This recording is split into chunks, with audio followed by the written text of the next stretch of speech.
My Week with Marilyn, you actually played two characters. You played Olivia, the actor, and Olivier, the man. Which was more difficult for you, or was one more difficult? It was really fun to play Olivier, the actor, particularly at the beginning of the film when things are going well. Marilyn arrives late, but it's the beginning. Everybody still loves each other.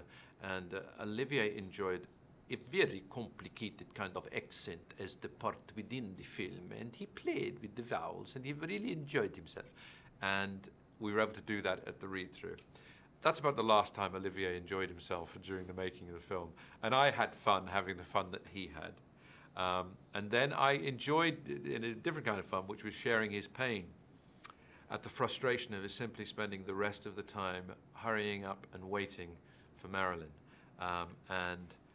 And that, it was a challenge to just make sure you didn't just get all huffy and puffy and blowy, and try to make it different every time, and try and give Olivier the energy of trying to understand what Marilyn was doing, even though truly he didn't.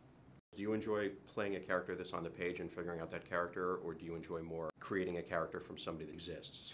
Well, I enjoyed, in a sense, trying to do both things. I loved the research element of this. I loved that you could look at the way Olivier looked, see performances here, his voice, try and physically recreate that. I enjoyed that. But one of the things I loved trying to do with Michelle was then play the scenes as if they were just people. They happened to be called Marilyn Monroe, happened to be called Laurence Olivier, but we're just playing the scene, talking to each other just like we are now, not being enslaved by the mimicry and the impersonation. And that was one of the fascinations with doing it, was can you recreate them visually, but can you be a real person?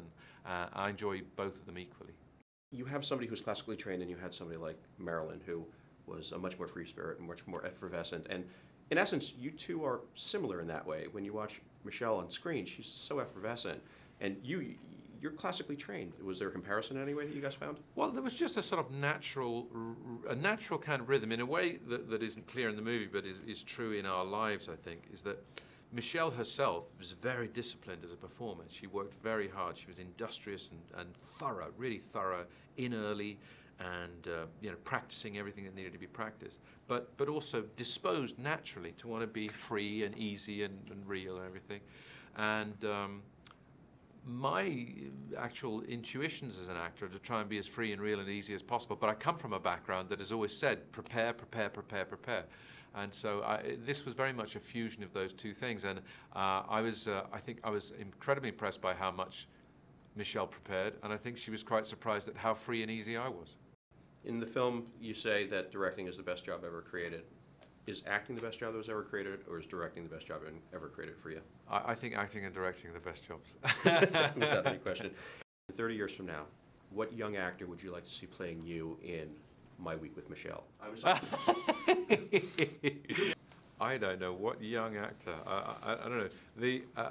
A young actor I've watched growing up in the spotlight is Dan Radcliffe. Dan Radcliffe, I think, would be an interesting choice to play.